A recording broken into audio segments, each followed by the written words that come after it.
guess taking forward from what Professor Jog said, we are, probationary devotees. We are not some evolved spiritual people. However, and we are very much in the materialistic world.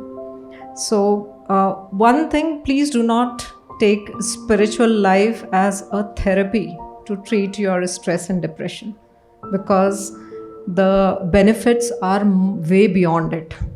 And this is just very small, I would say, glimpse of what it can do to you. Now, coming to what we can do in day-to-day life and something, what is it that I am doing? I've tried to relate it with, the teachings which we got when we were very young and we were very small. And one of them was, we were posted to stations where we had sub-zero temperature. So we used to, sleep in the night with a lot of blankets on us. And morning when we were to get out of the blanket, there was always a practice that a shawl or a sweater was kept next to our pillow. And there was an instruction from the parents that wear it and then get out. So till we grew up, we didn't really understand this. But the reason was to prevent the thermoregulatory fluctuations, because your body is at a particular temperature and suddenly you get exposed to something which is extremely low. So there is a high chance that you can fall ill. The similar practice I have extended now to the spiritual side, that wear your armor before you get out of the bed and start battling with the things around, because everything around is materialistic. So at least complete one round of japa before you get out of the bed. So, and it takes only 10 minutes, even if you are very slow at chanting. So it will take only 10 minutes. Second, sound vibration, it has tremendous energy in it. And we have seen how it can, really impact the neural synchrony or the brain function. So take advantage of that sound vibration. Change your vocabulary. Instead of hi bro and bye bro, it can be a Hare Krishna, not only in this campus, but outside also.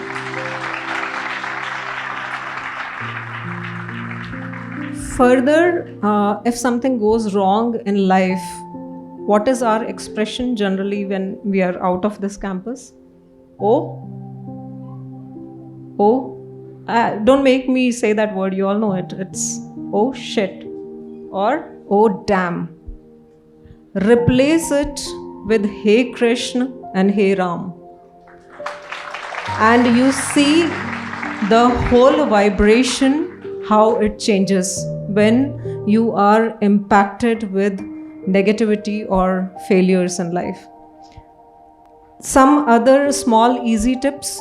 You may not have time daily to, cook and offer to God. Just pluck a tulsi leaf, or if you have a fruit in the house, offer it and accept that as prasadam before you move out of the house. There is one practice which was being followed traditionally, and probably I would like to quickly show it, and we followed it without any knowledge. But we followed it for years together, and later we understood the meaning of this. Can we just switch the screen? This is the entrance door of the house where I stay. And on both the sides, you would see the Maha Mantra written.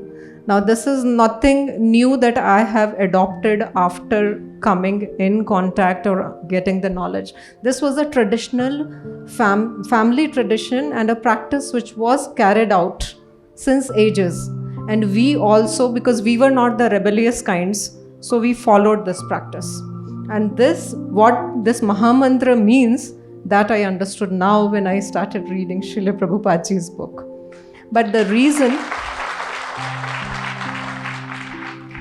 reason why this was written, when I tried to, understand that why were we writing this at all from my grandmother. So she said there are two reasons. One, you are not supposed to put your nameplate outside your house, because that gives you an ego.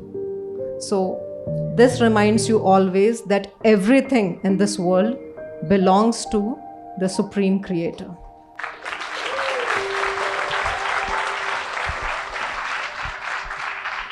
So this keeps you humble all the time while you are entering the house and while you are going.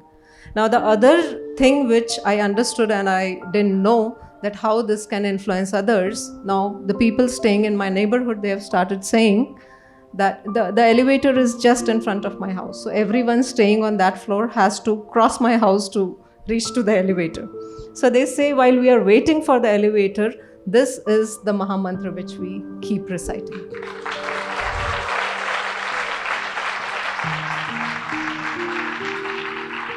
So, you can impact others by doing very small things, not only in your life, but in others' life. How it will impact, you have no idea. Weekends, you can always go to some spiritually adventurous place. So please don't think that spirituality is boring. Please try the trek at Yamunotri. I don't know if any one of you have been there, and that is one of the most difficult treks, and it is spiritually also enlightening. Second, go to Rishikesh and try the river rafting for 7-8 kilometers. So it gives, and I have done all this, that's why I'm sharing. So spirituality has got nothing to do with the lack of adventure or lack of happiness. And I guess last but not the least, I love Bangalore traffic for one reason.